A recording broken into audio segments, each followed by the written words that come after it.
네, 주의 말씀을 주야로 묵상하는 자가 복이 있는 자입니다.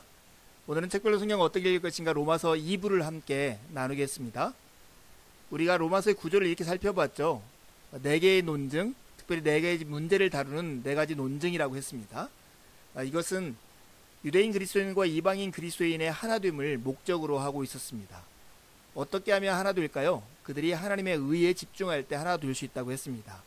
이것을 좀 더 주제를 중심으로 구조를 살펴보면 이와 같은데요. 1부에서는 하나님의 주권과 과거의 문제를 다룹니다. 1장 1절부터 4장 22절까지의 내용인데 이는 하나님의 은혜와 하나님의 진노에 대한 이야기가 나오고요. 2부에서는 하나님의 주권과 현재의 문제, 특별히 4장 23절부터 8장 마지막 절까지 나옵니다. 이것은 은혜와 하나님의 율법 사이의 관계를 다룹니다.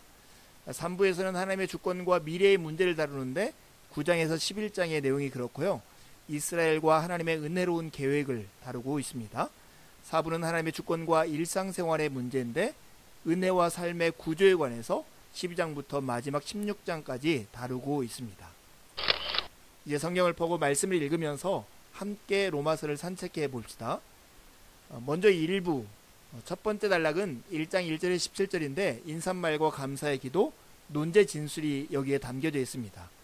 인사에서 그의 아들의 복음에 대해서 소개하고요. 감사와 사도적 로마 교회를 방문하려고 하는 그 목적을 위한 기도가 드려지고 그 인사에서는 특별히 하나님의 복음과 바울의 직무를 자세히 살펴보는데요. 특별히 이 인사 부분은 바울 서신 중에서 가장 긴 인사말입니다. 감사 부분에서 로마에 가고자 하는 바울의 소망을 이야기하고 그럼에도 불구하고 바울이 자신의 사도적 지위에 대해서 강조하지 않고 있는 것도 로마서의 특징입니다. 그런 다음에 주제를 진술하는데요. 그것은 하나님의 의의 복음입니다. 복음은 하나님의 능력이죠. 복음은 하나님의 아들에 관한 것이고 유대인 이방인 모두에게 구원을 주시는 하나님의 능력입니다. 예수에 대한 믿음을 통해 적용되는 하나님의 의에 대한 계시가 바로 복음인 것이죠.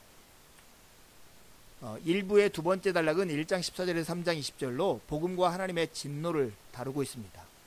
보편적인 죄와 그 결과로서 하나님의 진노에 대한 이야기를 다루고 있고 그 다음에는 율법에도 불구하고 유대인들조차도 죄인이고 하나님의 진노 아래 있음을 밝힙니다.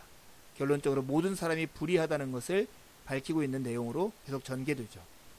보편적인 죄와 그 결과로서 하나님의 진노가 내려진 사항에 대해서 이방인들의 불의, 특별히 우상숭배와 비인권화된 행동에 대한 지적들이 여기 나오고요. 하나님의 차별 없는 심판에 대한 내용이 2장 1절에서 16절까지 나옵니다. 우상숭배, 이는 피조물에 대한 숭배와 모든 불의와 미움을 낳는 뿌리와 같은 것입니다. 유대인을 향한 직접적인 도전이 2장 17절에서 3장 8절에 나오는데 유대인은 더 나은 것도 없고 다른 사람을 판단하는 권리도 없다라고 지적합니다. 유일한 소망은 성령으로 말미암아 마음의 할례를 받는 것뿐이라고 2장 28절 29절에 지적하죠. 그럼에도 불구하고 변함없는 하나님의 신실하심이 이스라엘의 불신실함과 대조되어서 3장에 나타납니다. 그럼에도 불구하고 모든 사람은 하나님 앞에 주인이고 결코 하나님의 영광에 이를 수 없다는 내용이 3장 9절에서 20절 사이에 나타나죠. 1부 세 번째 단락은 3장 21절에서 4장 22절까지 내용인데 복음과 하나님의 은혜를 다루고 있습니다. 그리스도와 보편적인 죄에 대한 해답으로서 보편적인 믿음을 다루고 있고요. 그 다음에 믿음을 통해서 의롭다함을 받은 아브라함과 그 믿음의 예시들을 하고 있습니다. 예수의 죽음에 나타나는 하나님의 의, 그것은 유대인 이방인 모두가 믿음으로 받을 수 있는 하나님의 의입니다. 유대인과 이방인을 위한 믿음으로 말미암은 의, 그것 때문에 한 하나님, 한 믿음, 한 백성을 말할 수 있는 것이죠. 복음은 진노 아래 놓인 인간의 처지에 대해서 하나님이 보이신 반응이라고도 표현할 수 있습니다. 따라서 누구도 이 복음 앞에서 자기를 자랑할 수 없고 의롭게 되는 것은 믿음에 근거하기 때문이며 믿음만이 의롭게 되는 유일한 답이라는 것을 말을 해주고 있는 것이죠. 아브라함이 이와 같은 믿음으로 말미암아 하나님의 의를 받는 것에 모범으로 제시되는데 아브라함과 하나님이 맺으신 언약에 대해서, 그 언약은 약속을 믿음으로써 얻은 거라는 것을 이야기합니다.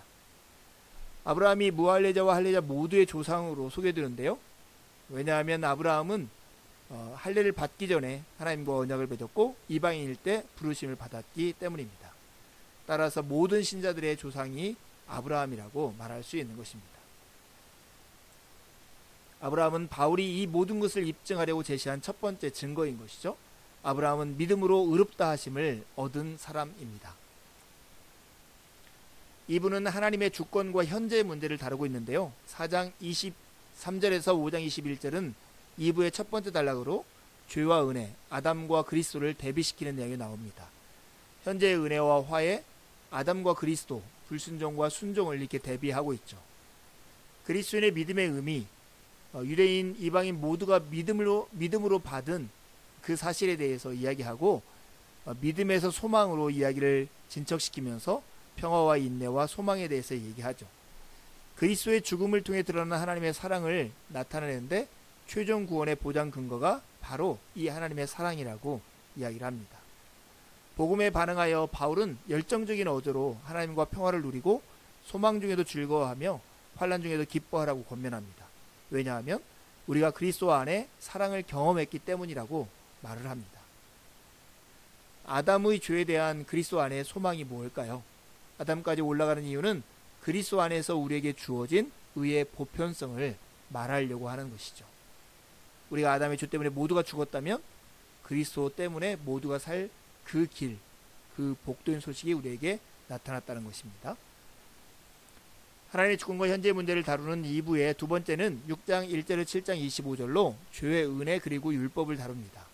죄가 그리스도의 죽음과 부활을 통해 해결된다는 것을 전제하고 죄를 다루고 있습니다.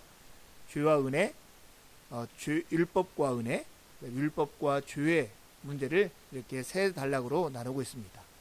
세례를 통해서 죄의 상태에서 떠나는 것에 대해서, 죄에 대해 죽고 하나님에 대해서 살아가는, 그리스도와 함께 죽고 살아가는 문제에 대해서, 그래서 거룩한 삶으로의 부르심에 대한 얘기가 죄와 은혜에 대한 얘기가 나오고요.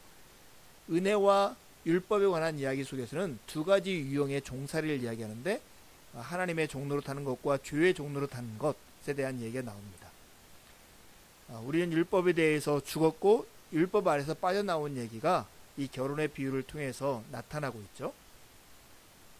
7장 7절부터 25절은 시내산에서 타락을 뒤돌아봄으로써 율법이 죄의 기회를 잡았다는, 율법을 통해서 죄가 기회를 잡았다는 이야기를 합니다. 율법 아래 사는 삶을 뒤돌아보는 일도 하는데요. 죄가 죽음을 가져온다는 얘기도 합니다. 두 개의 법과 비참한 나에 대한 고백이 7장 21절에서 25절에 나옵니다. 율법, 이것은 하나님이 주신 것이 분명하십니다. 하지만 성령이 없는 율법은 무력한 것이고 한 다른 법, 율법으로 살아난 죄가 바울을 사로잡고 있다라고 이야기를 합니다. 하나님의 주권과 현재의 문제를 다루는 2부의 세 번째 단락은 8장 1절부터 39절인데요. 성령과 은혜의 확실성에 대해서 얘기합니다. 성령과 육에 대해서, 성령과 미래에 대해서, 성령과 그리스도인의 확신에 대해서 세 단락으로 나눕니다. 하나님의 행동, 그리스도와 성령 안에서 하신 하나님의 행동에 대해서 8장 1절에 4절에 얘기하고요.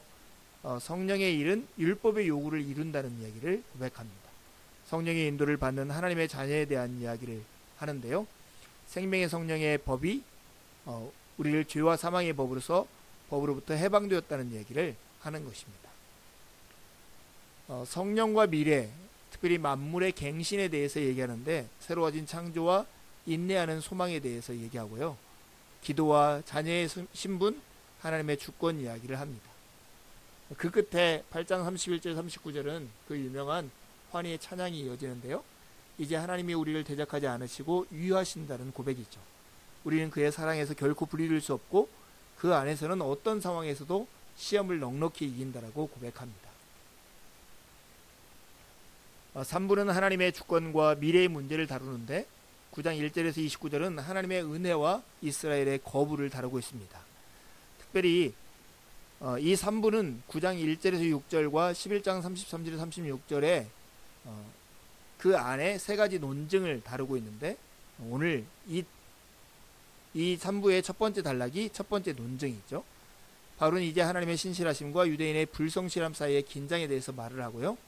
9장 6절에서 29절은 하나님의 신실하심이라는 문제를 다루고 있습니다.